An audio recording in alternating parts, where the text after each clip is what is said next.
listen to the show and peep what these dudes bring. If you listen to the show and peep what these dudes bring. If you didn't know, it's an orange and blue thing. Hope to win the championship and a few rings. We're talking baseball. It's an orange and blue thing. Walk off if the game's tied like shoestrings. It's a Mets podcast, orange and blue thing. Beat the other team with defense and a few swings. LFGM, it's an orange and blue thing.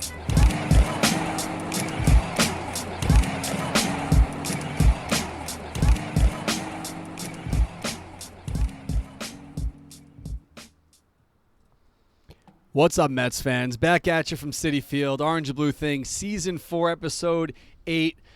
It's crazy to think that the Mets have only played 6 games, but 10% of their regular season is already finished. I am Darren, and it feels Pete like McCarthy. More. It feels like they already had like 6 seasons. Well, you know why? Because we're banging our heads against the wall last night watching a game that was easily winnable. I mean, look at the past 6 games. The Mets could easily be 5-1 after what happened on Saturday, what happened last night. But that is the game of baseball. They are not 5-1. They are 3-3. How you feeling, Pete? I'm okay.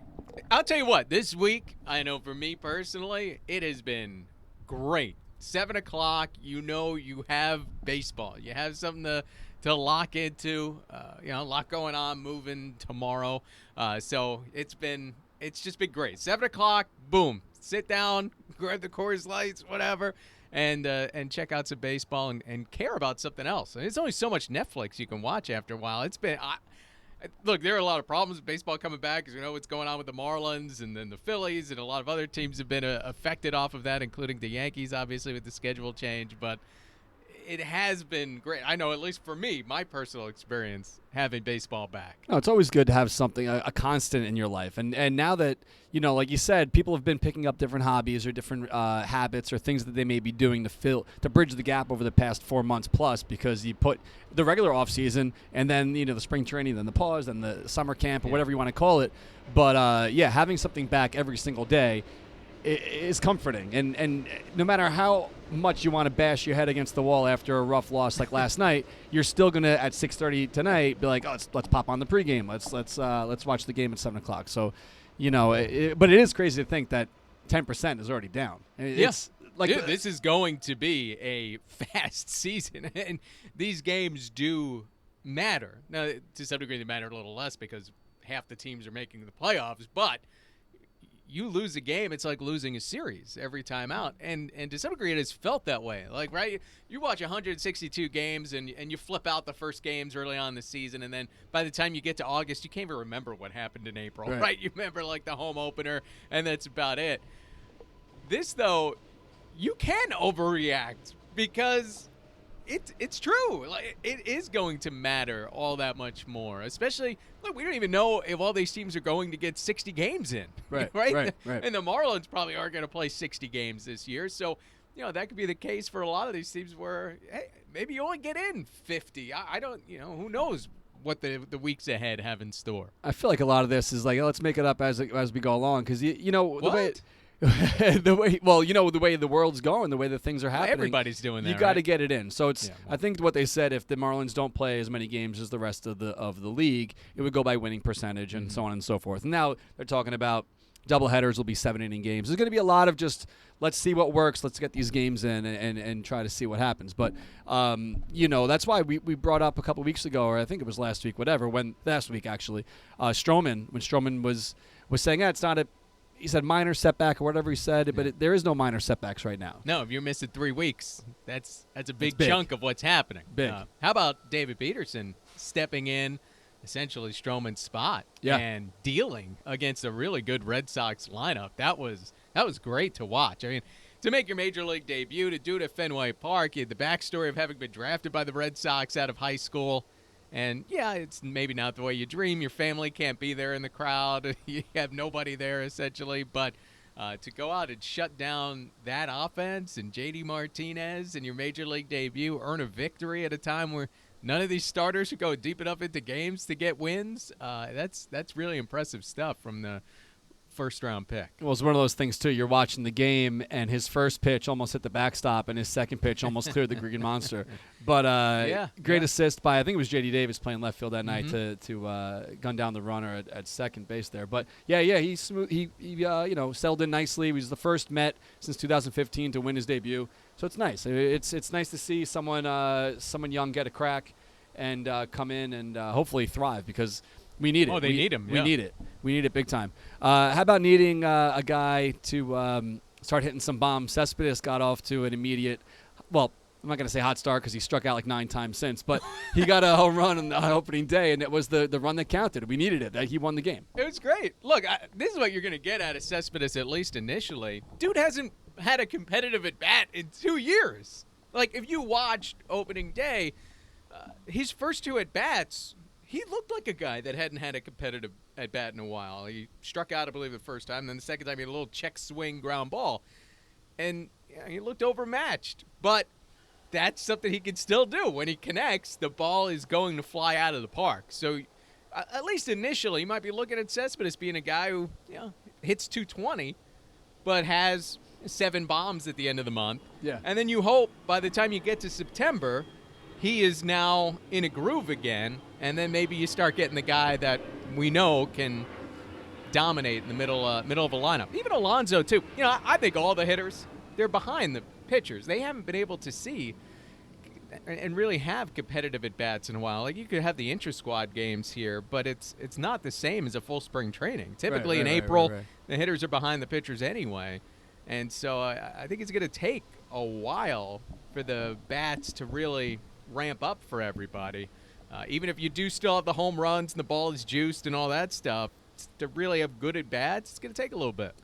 Well, Pete did. I think Pete's. I don't know if it's tough to say someone's pressing. I mean, last night he went 4 for 4, but it does look like he's maybe trying a little bit too hard. But we'll see. Everyone's got to get back in their groove. But it's funny now that there's no fans in the stands besides the cardboard cutouts.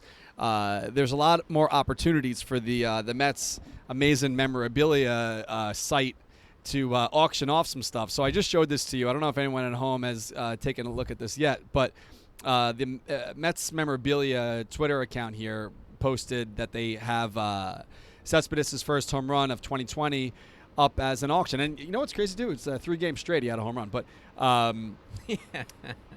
this over the course of 3 different stints. Yeah, right. He played that one game at Yankee Stadium after he's out for a month or 2. If you would like this ball, it is up right now for over $1,200. That's a lot of bucks for just a random home run, isn't it?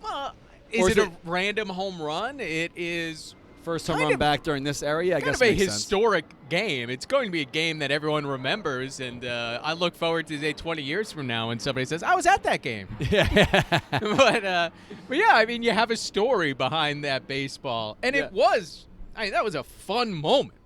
Right? The Mets weren't hitting. It's another one of these Jacob deGrom starts, and they can't get anything going, and then bang. Yeah, I take it back. It is an important ball. Not important ball, but it is pretty monumental. Same thing. It has a story. I mean, that's what you want, right? You want to be able to tell a story with whatever your memorabilia is. So you take someone around your man cave, your basement, right? And they say, oh, what is this ball? And then you give a little story. This baseball will have a story to it. So I get why it would have some value to people. How about that first pitch from Fauci on Thursday night? I tweeted Fauci sent, which actually got a bunch of traction there. But Darren Rovell, who's a sports business reporter, I don't know who he works for now, but he wrote something on Twitter a couple days ago that the Topps baseball card of the Fauci first pitch is Topps' most popular baseball card in the history of their it's not like an on-demand, but it's like those special cards that come out. Yeah, I think they call it Topps Now, if I remember correctly. And not only is it the most popular card, it is by a ton.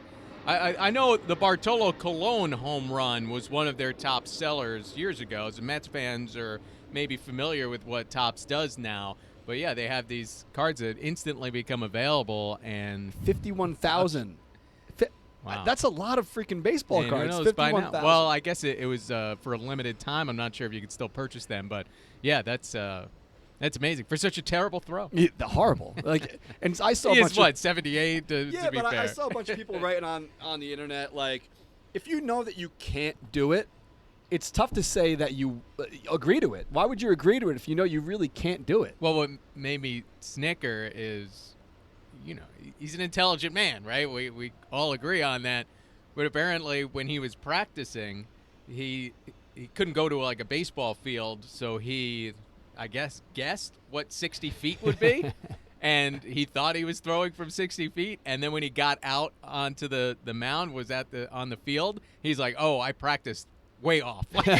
He must have been throwing from like 30, 40 feet. And then it looked daunting for him to have to throw the baseball that far. He didn't even throw it straight 30 feet, though. It's whatever. I mean, it's the kind of thing where you can't take it too seriously. We've talked about first pitches before on the show, and it's an honor to have. And, I guess you can't say no, but whatever. Well, I think that was a thrill for him.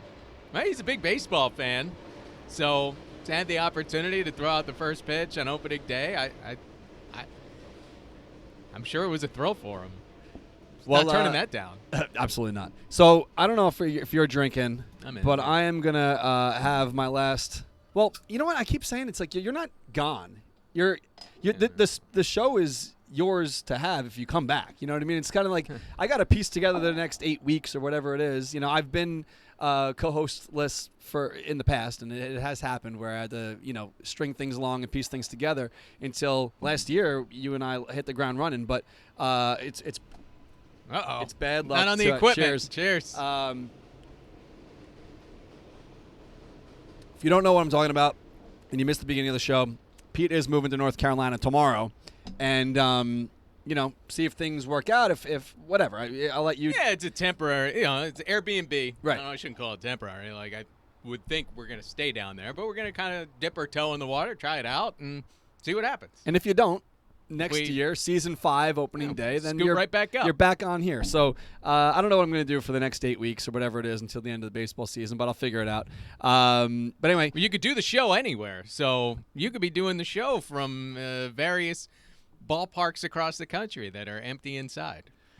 We'll see. I love being here. I love seeing Citi Field. I like the train going by and the planes flying overhead. Mm-hmm. But we'll see. I think that being out on Long Island makes a lot of sense. It's easier than me driving back and forth, but we'll figure it out. But anyway, like you said, the show is mobile.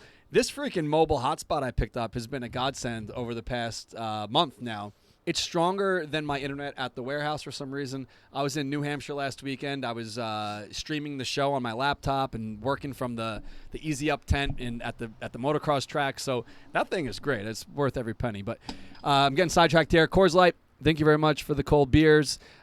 Pete and I thoroughly enjoy them. And I want to let you guys know about Coors Light's website. They got get.coorslight.com. You type in your address, and you can get beer delivered to anywhere. So I actually just typed in the warehouse address here. If I wanted to, I can get beer delivered today after 10 a.m. It's already 10:15 a.m., but very awesome, very cool. Definitely check them out. Coors Light, hit reset and chill. Coors Brewing Company in Golden, Colorado. We thank you very much. And when I get to North Carolina, I'm going to have a second refrigerator, and that could just be the Coors Light fridge now. I could load it up already. I've been having like mini fridges that you have in these apartments. They're you can only jam so much in these things.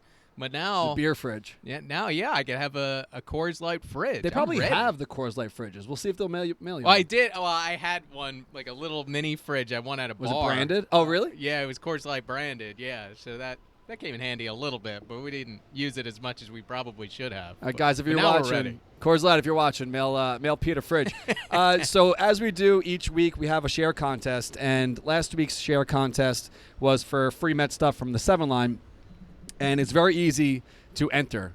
If you're watching right now on Facebook, all you have to do is click the share button, and then later on, when we randomly select one, there's a whole list of names. So it's very easy to do. Just click the share button. It could even be on the replay. It does not have to be on the live. If you're watching on Twitter, same deal. Just click retweet on this video, and same thing, automatically in the running. And on Instagram, it's super easy. So a lot of people that listen afterwards as a podcast, and we get thousands of downloads. So I tell people, listen, we don't have a podcast winner each week, but you can go after the fact and do this. So you can go share the show or whatever. And Instagram, we don't get that many people commenting that they want the free stuff.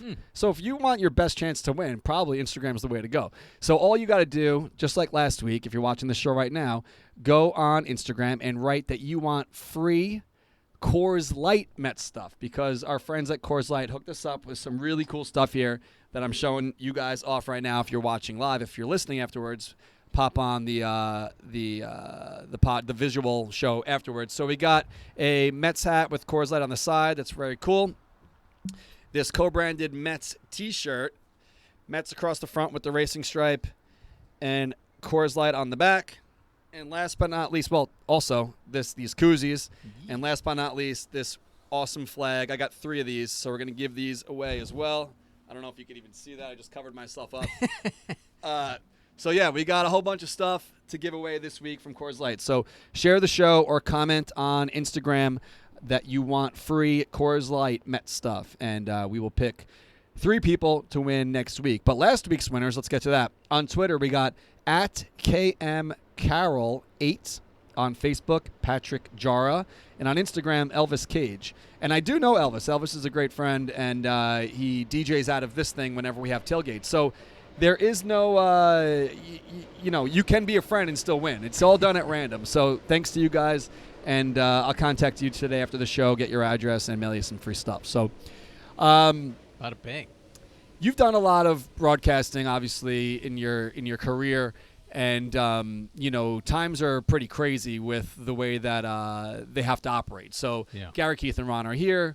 Howie and Wayne are here. Howie and Wayne are doing the show off of television. So just, the broadcast booth is as well. But it's probably pretty difficult for everyone involved to paint the picture of what's going on at the ballpark besides just the gameplay. Like normally they'll talk about things they're seeing and things that are happening in the ballpark, and they're getting none of that. You can't describe the clouds. Right. When you're, like Bob Murphy used to always talk about the cumulus clouds and all that kind of stuff. But you can't be doing that when you don't have all of that information watching on a screen. I haven't had an opportunity to listen to the radio broadcast yet, but Howie, Wayne, they make do, and they. I have read reviews, I suppose, from people just talking about how nice it's been to have the baseball radio broadcasts back and to be able to listen to them.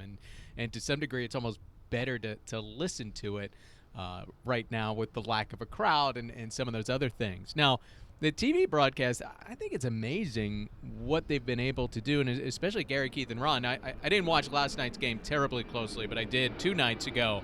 And you wouldn't really know that they weren't at the ballpark. And not only that, they have to work off of Nesson's broadcast. Now, they have 2 cameras that they are able to control and cut to, which is why I think you saw a lot of David Peterson beyond the fact that was the story that night. I don't know how they coordinate all of that specifically, but it really is amazing because it felt like a Mets broadcast besides, the graphics when a guy's coming up for the second time in the game and it gives the stats, what they did in the last at bat at the bottom. You can tell that's not SNY's graphic, but otherwise it was pretty seamless and enjoyable to watch, and it worked. So that, all the credit in the world to SNY, to Gary, Keith, and Ron. I would think it would be harder to stay engaged for 3-4 hours. Like if you get a really long game, especially as time goes on, to stay focused just watching TV monitors for that long a period of time, maybe that will become difficult. But, that's kind of the challenge for everybody to adjust to whatever the situation is. I was listening on Sunday on my way back from New Hampshire on the radio, and like you said, I wouldn't have known the difference. Those guys are pros, and they do a great job, obviously. We're so lucky with the whole broadcast team that we have on both radio and TV. Radio was just ranked, I don't know if it was number 2 or 3, but top 3 by the Athletic radio broadcasts in all of Major League Baseball. The Giants were number 1, and the Giants also the top TV broadcast, and Gary, Keith, and Ron, I think, were 2. Look, the whole history of the Mets, the broadcasters have probably been the brightest part of it besides the World Series wins, right? Well, I'm not sure, but Sunday night's game was brutal, and it was on ESPN, so we didn't have Gary, Keith, and Ron to comfort us through that shellacking. But listen to Chipper. Yeah, well, there is a way for you to be able to sync it up, so you could get the MLB at Bat app, start listening to the booth, and then press pause or whatever for a certain amount of seconds, and then start your television, and you can listen to our guys over the ESPN broadcast. And why you'd want to, I don't want to poop on ESPN too much, but I don't think anyone really would select them over any of our guys ever. The thing with the national broadcast, and this goes in general, it's not for you.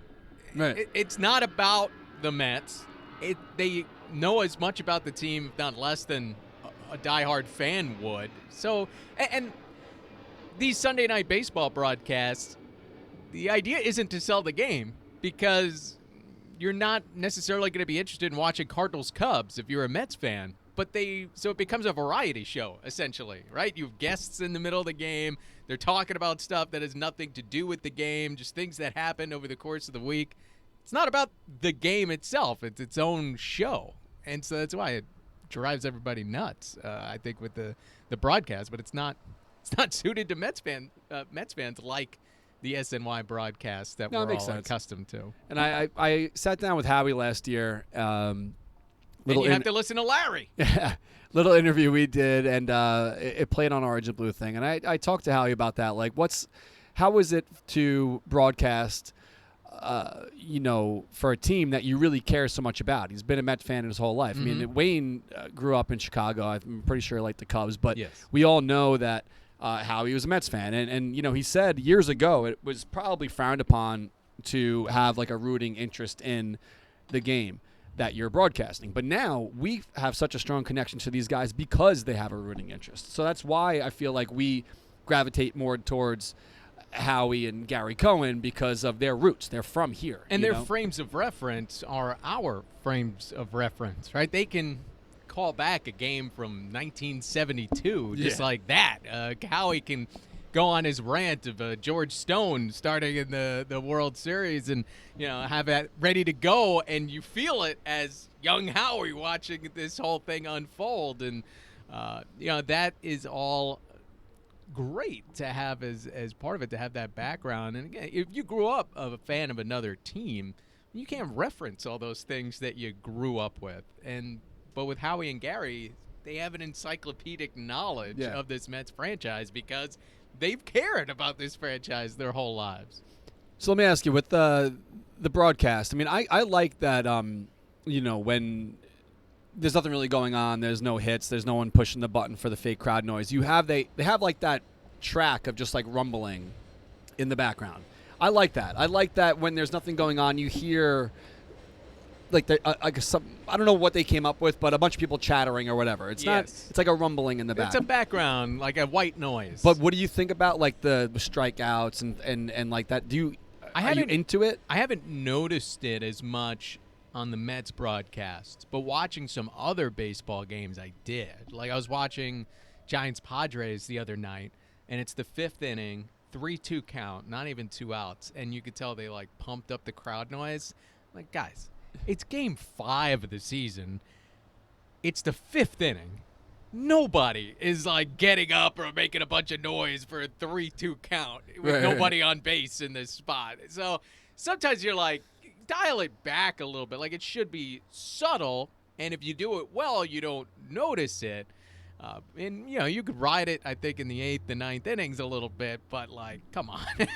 5th inning, nobody on, and 3-2 count. Oh, yeah, the crowd would be into this. No, they would not. Not for a regular season game. So when they juice it up a little bit too much, it's bad. Are they going to do that? And I know hockey's starting. Last night, I think the Rangers and Islanders played together, and tonight NBA starts back up. Are they doing it for that?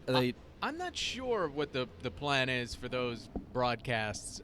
What's interesting with baseball is it's not only on the broadcast. It's not like they just pipe it in for the TV. It's actually ambient sound at the ballpark. And part of the design is so that the opposing team can't hear like a meeting at the mound and things of that nature, and to give the players maybe a little extra juice or comfort in what's happening.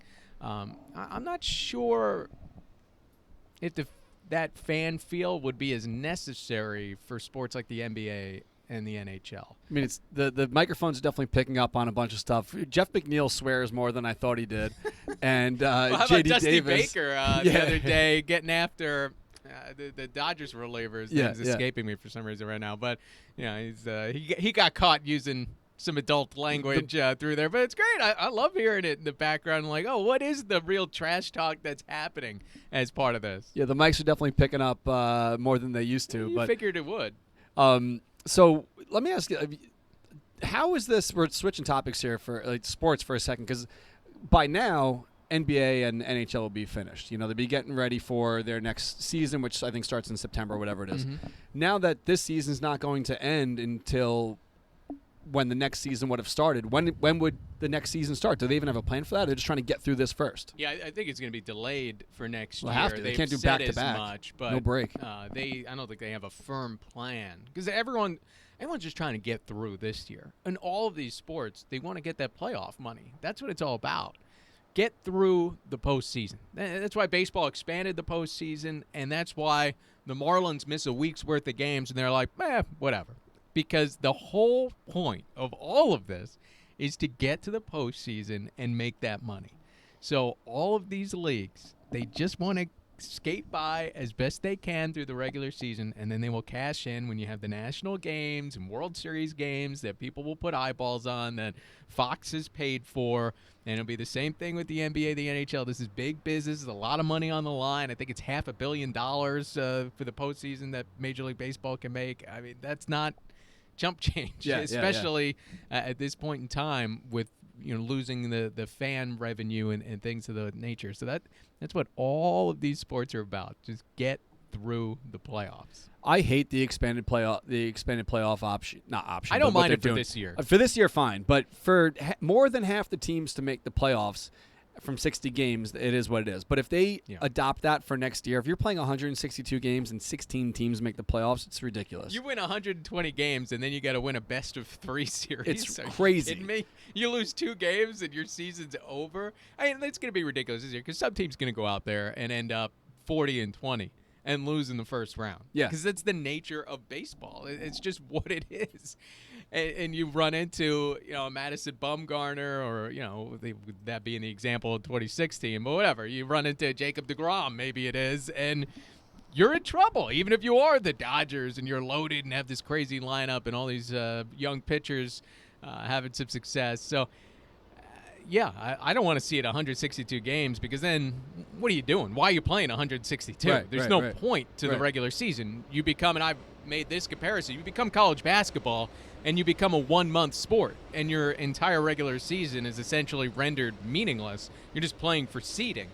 And then the game itself is all that matters once you get into that tournament. And that's a mistake to me for baseball. You want your regular season to matter. The regular season is what is fun to me. Is that soap opera, the day-to-day, the riding the highs and the lows, and you go through it and you get in a habit of watching your team, listening to your team multiple times per week. Like, that's what's great about baseball. It's always there. And if you lose the meaning in the regular season in order to, just pump up this postseason, people aren't going to watch that regular season. Not. That's where they make their money, too, with all the TV network money and everything else. So, yes, if they expand the playoffs to this degree permanently, big mistake. Greedy, will hurt the game. But for this year, look, this year's a mess. Let's just call it what it is. You're throwing darts everywhere. Whoever wins, look, will it have an asterisk? It'll be the year of the pandemic and all this other stuff. It'll be part of the story. I don't think you got to asterisk it, but it's going to be different. It's not your typical champion this year. You brought up Jacob deGrom there for a second, and I want to give a quick shout out to our friends over at Dugout Mugs, just like they do in the past, 8 episodes now. They always have a great offer for you guys, and this week is no different. This week, go to dugoutmugs.com/DeGrom50, and you can get 50% off their special limited edition 2019 Cy Young Jacob deGrom bat mug. And if you don't know what a bat mug is, they take a bat, hollow it out, and turn it into a drinking mug. They got a whole bunch of different options on the site, but this week's promo is for this one. So Normally they are $64.99. They will be half price. The cart will automatically adjust at checkout. So dugoutmugs.com/DeGrom50 for 50% off. I'm going to change my angle here so you guys can see. They have just straight up Mets ones. They have shot mugs. They have bottle openers. They got wine mugs. They got a whole bunch of stuff. So definitely check them out. dugoutmugs.com. And if you aren't into this Jacob deGrom one, they have a whole bunch of different options. And maybe you have a friend or a loved one that is not a Mets fan. They have an MLB license, MLBPA license, and the Hall of Fame license. There's a whole bunch of stuff on their site that you could check out. They do great stuff, great work down in Florida. And you're probably not a Yankee fan if you're watching this, but they did something special with Mariano recently. A whole set of Mariano mugs, and I think the proceeds are being donated to Mariano's foundation. They did a special live stream with him last week. So if you have any interest in that, check it out. Dugoutmugs.com. Great friends of the show. So Diaz blew the save on Saturday. Not Mo Rivera. No, not Mo. I don't know if he's getting a dugout mug series in the future. I didn't even really think about that. It was like the next thing I was thinking of in my head, like the segue from Mariano to Diaz. Clearly, much different players as far as right now is concerned. But who knows what's going to happen in Diaz's future? Do you think? Saturday, I don't think that was a bad pitch. It actually wasn't even a strike. It could have been the end of the game, and it clearly wasn't. But do you think not having fans will help a guy like Diaz? Well, I would have thought so, right? But he still blew it. Yeah, Saturday. But what do you think? Look, if there were fans, imagine what that sound would have been like at Citi Field if after he blew the save opportunity. Imagine what that would have sounded like. Imagine him answering the questions in the locker room after the game. Yeah, it's a little different when you're doing it over Zoom. That was my big concern with Diaz, is that you were always going to have this angst in the ballpark when he was on the mound. He was always going to get booed if he didn't get the job done in a way that would be, just everybody letting him have it. So he is spared that aspect of it, but he still has to be fighting mentally and emotionally on his own to turn this thing around and not continue to have those kinds of results, and to have that right off the bat is not great. And then right after that, we had to be the first victims, at least of this season for the Mets, of those wonky extra innings rule where a runner starts at second base. And I watched this game from New Hampshire, and this was my reaction afterwards. And I don't want to actually have to play this more than a couple times this year, but after some random stuff happens, this was the reaction. I posted it again. I posted it on Sunday after that beating here, and then last night. Unfortunately, I guess people are in the same boat as this, because this has like 27,000 views. Clearly, it's not as many views as that Cespedes clip we played. That was like millions. But I feel like there are no words sometimes, and that just the disgust of seeing what you're watching unfold in front of your eyes, that's the only reaction you could have, is just shake your head and say, there goes another one, another winnable game that we flushed down the toilet. That's why it feels like, again, it's 6 games, and it feels like 6 seasons in a lot of ways, just the way that it's gone. It's almost like a football season, except you have a game every day. That's why I was talking about Stroman, and I thought that was 2 weeks ago. Last week, yeah. It's yeah. Last week we were looking forward to opening day. And now, we weren't even sure about the playoffs being expanded. Remember, we were talking about that. Like, they have until tonight. Yeah, that's right. A lot's happened in the past week, man. Like you said, it feels like a month. It does not feel like a week. But they have had plenty of opportunities, and it's still the first week. I take it back. It's still the first week of a season where they don't have time to waste. So hopefully things get back on track and these winnable games start going in our favor. But I'm never going to be a fan of this extra innings thing.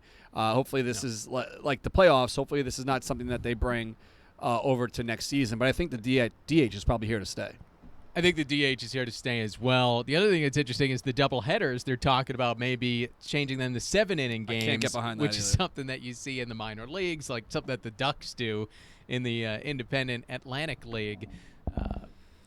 But the whole idea is you're packing all these games in, a team like the Marlins, if they are to try to play 60, has to play all these doubleheaders. The Phillies will be in a similar situation, missing 4 games here. So I get what the idea is. That's why you have the expanded rosters right now with 30, but then you watch some games and it's like a pitching change every 4 seconds, which is exactly what they were trying to avoid with the reliever rule that they came up with coming into this season. It's just like we talked about. Everyone's just trying to figure it out as they go, and this sport is no exception, as we've seen in a lot of different ways. So if I had to ask you, after this weekend and Monday, they started canceling games, and we know what's going on with the Marlins, and the Yankees then had to shift to play the Orioles. So things are changing, and then, like you said, they're just trying to get it in and see what works and what doesn't. If I had to ask you, though, if they're going to play, are they going to get through these 60 games? Yes. They will. I told you. They want that postseason money. I don't know that every team will make it through 60 games, but they will play out this season, and they will get that playoff money. I have no doubt about that. But what I think you take away from this situation with the Marlins, and you have 17 players, staff members that tested positive for the coronavirus. Now, look, you hope everybody ends up being okay, and we'll see how that works out, I suppose, over the coming weeks. But clearly, despite all the protocols that Major League Baseball has put in place, if you have even one player exposed, it can rip through a team that fast. And that's a significant outbreak. I mean, it's a little less than half their traveling party getting infected. So, when that's the case, look, it's got to be a wake-up call for all these other teams. We have seen during the games, as much as players aren't supposed to high-five and hug, Cespedes hits a home run on opening day, and what's happening? Right, There's 10 guys there to greet him in the dugout, and everybody's in each other's faces, which how much can you really do? You can have the rules, and maybe guys pay a little bit more attention to it now. We've seen some players, wear masks at first base, and Joe Girardi made this point. Now managing the Phillies, Rhys Hoskins is wearing a mask at first base, but if the base runner isn't, well, Rhys isn't all that protected if that's the case. So maybe you get the base runners to have the masks and things of that nature. Whatever can possibly help, but yeah, and this thing can really knock a team out in a short period of time. This is all the course of a week. Jorge Alfaro tested positive, I believe, Friday. And here we are as of yesterday, Wednesday. He was the first of 17 to test positive. Well, who was on the National? Soto? Yes, Soto tested positive. Was he the only one? Juan Soto. He was the only National. Now, it hasn't broken out on a lot of these other teams, to be fair, where you have had one-offs, right? DJ LeMahieu or Aroldis Chapman for the Yankees. I'm not sure that they were actually with the team. They might have tested positive when they were coming in. I guess Chapman was around the team for a little while. But there are some cases where, it's just one guy. The Reds seem to have a little bit happening there where Matt Davidson tested positive, and then Mike Moustakas ended up on the injured list when he wasn't feeling well. And Nick Senzel was another guy who wasn't feeling well and so didn't play for a given day. And I'm not sure exactly what happened beyond that if they tested positive. But you've had some small outbreaks. But again, other sports are living in a bubble where guys don't have to travel together. I mean, you get on a plane, you have everybody on the team locked in for at least a couple of hours. Yeah. They're trying to spread out the buses and bus where they can. Mets took 6 buses to Boston. Yeah, look, it's It'll smart. Only be like 2, probably. It's smart. But look, you end up on a bus with the wrong guy, and you can still have, a sixth of the traveling party potentially get sick or something along those lines. So you could do a lot is kind of my point. But it's hard to be perfect, and I think the Marlins have shown just how quickly it can spread through a given team. I mean, to think that's going to be the last time that a team deals with an outbreak like that when it happens the first week of the season. Right. And come on, that's foolish. And I don't think it's any coincidence that it is the team from Miami, the hot spot. We've talked about this in recent weeks. Like, you want to help the Mets win?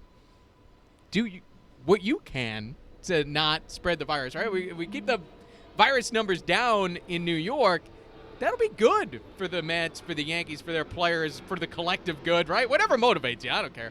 And a lot of these other spots where players are going home, where they are in a house with their families, and you have more people doing different things. If you are in a city like Miami or Houston that have become hotspots, then look, it's going to be harder to keep outbreaks from occurring on those teams. So I put up a poll on the Seven Lines Twitter account a couple days ago asking the fans that wanted to vote on this. With all the latest news, do you think MLB will finish this season? And over 3,000 votes and 73% said no, 26.9 yes. I guess we'll see. They didn't even blink this week. No.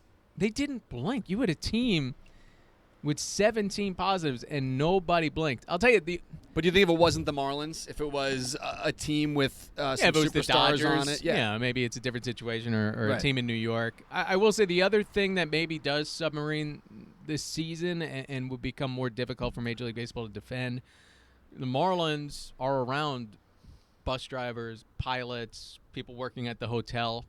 If those people test positive, maybe get really sick, and they say, well, I was exposed by being around the Marlins, how does Major League Baseball defend that? Right. And that's when you get the politicians involved as well, saying, hey, I got to protect my people in Philadelphia. If I'm the mayor of Philadelphia, the governor of Pennsylvania, right, maybe I'm saying, I don't want the Marlins, the Reyes coming into my state.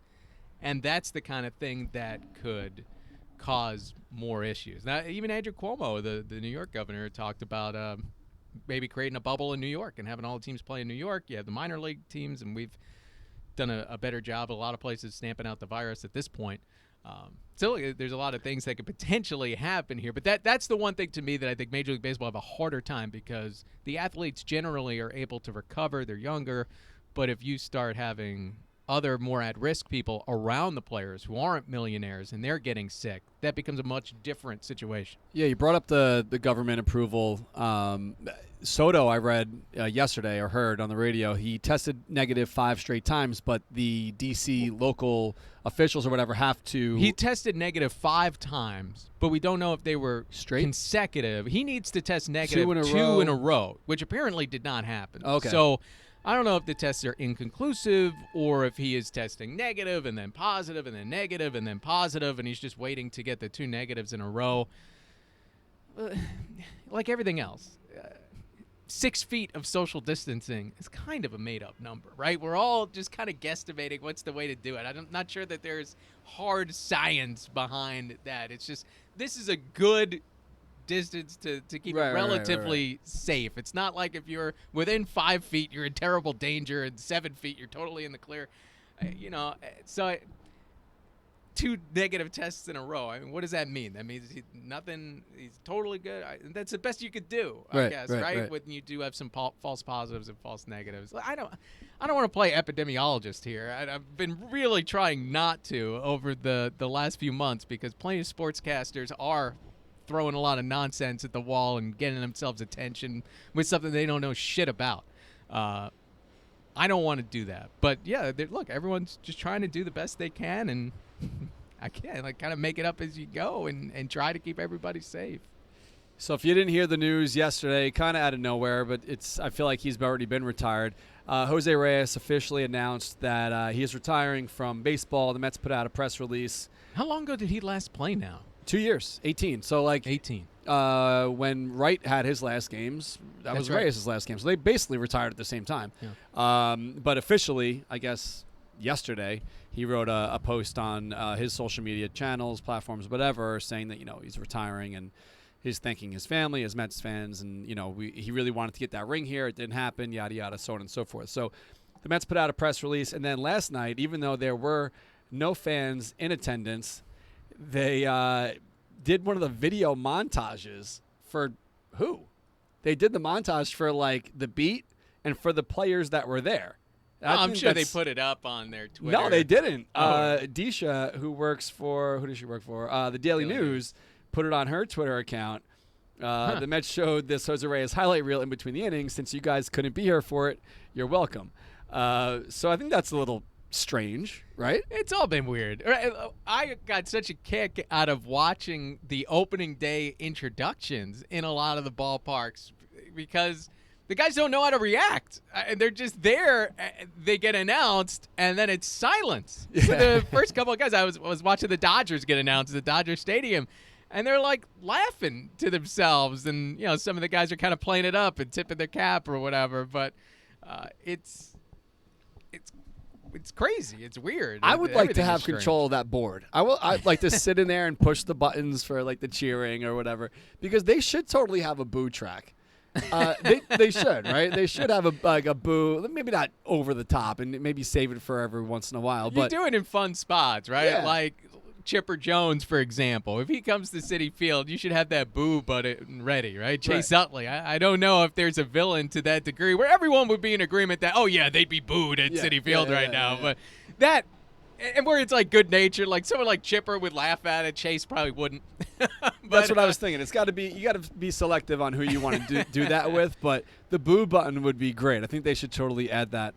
Just follow the Astros around all year with that boo button. That'll work. Maybe better than throwing fastballs behind their heads, but yeah, probably. But I think the boo button would be a great addition. I think that they should do that. And they've had fun with it. What's the ballpark that does the organist?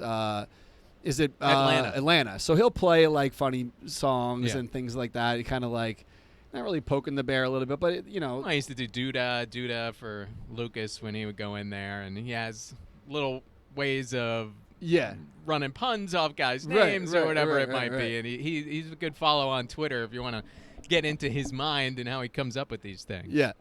But I think that would be great. The Mets, if you're listening, the boo button, you got to add it. Maybe they're not even allowed. Do you think like the league tells them they got to stay within certain boundaries? Because I think they're using the sound straight from MLB The Show, the video game. Yeah. Is what they were given, like the audio track. I imagine the teams weren't given the option to throw boos in there. But like They should. Like I say, if you're the Mets and you have that perfect villain, I don't know who that would be right now, but an Utley or a Chipper, like that would be great. That would be fun. Again, Chipper would love it. He'd probably step out of the box and start laughing. Like you'd have that little. He's moment. got his big. I don't know if we talked about it here last week, but opening day he had his cutout in the stands. Him and his kid Shay are sitting down the right field line, which I like that. Like my buddy Brian. Shout out to Shu. He hit me up. He said, "Hey, what do you think of this?" And I said, "I actually don't even hate it. For some reason, I don't hate it." I'll tell you what. People have asked me, who's your favorite person you've interviewed, and it's easy to talk about like Mike Piazza or David Wright and some guys that I cared about when I was younger. Get the opportunity to do that. My favorite interview by far is Chipper Jones. He was great. We had him on the show.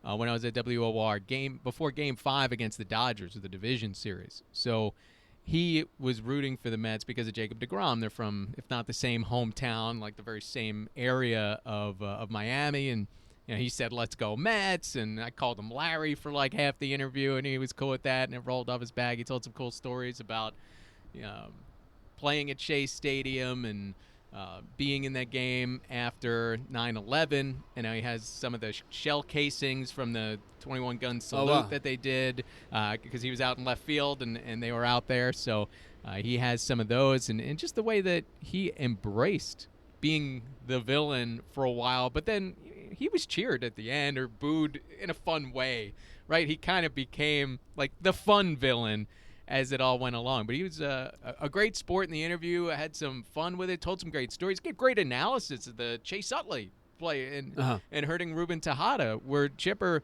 when he played third base and they had the shift on against Ryan Howard, a lot of times Chase Utley would be at first base, and Chipper would have to come across the bag on the double play. And he said, you were always aware when Chase Utley was coming down the line because he's known to be a dirty player, to go at you a little bit. He didn't call him a dirty player, but he inferred as much. And rough.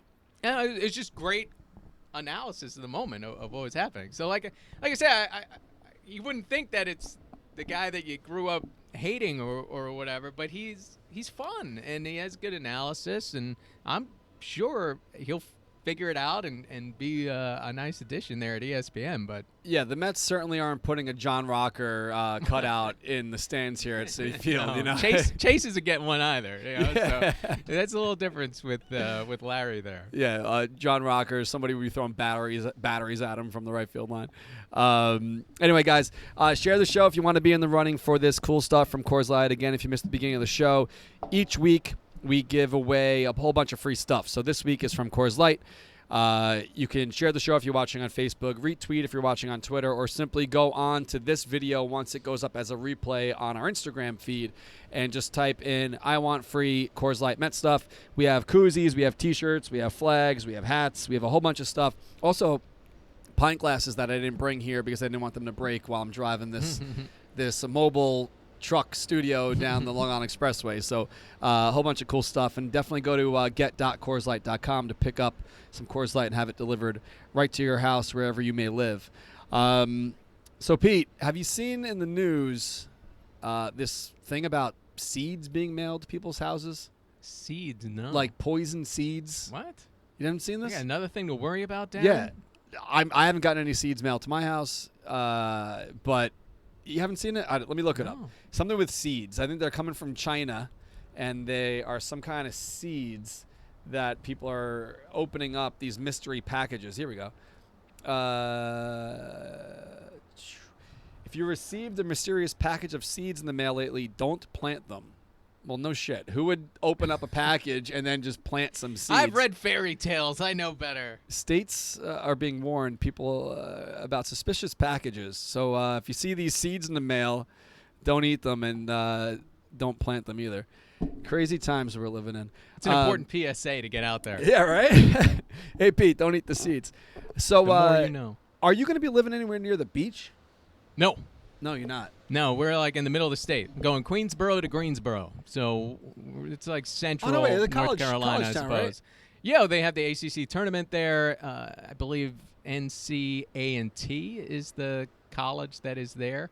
I'm learning as I go. But, yeah, we'll be right in the middle of the state. That way, yeah, if I pick up work in Charlotte, I could do that. If I pick up work in Raleigh-Durham, I could drive to that, and then maybe we'll settle somewhere. Maybe we won't. We'll see how it goes. But that's the plan for now. It might be a 2-month vacation and just be in a different spot at the yard for my 1-year-old Maeve to run around a little bit. Or, again, we're just kind of flying by night like everybody else. Throwing it against the wall, as I've said about 14 times now on this show. There's a bar down there. If you ever happen to be – where is this? Wilmington, North Carolina? You can be near there at all? No, but that would be the beach. That would be a place that I'm sure we'll try to get to for a weekend or something. Check out – look at that. Look at that flag right there.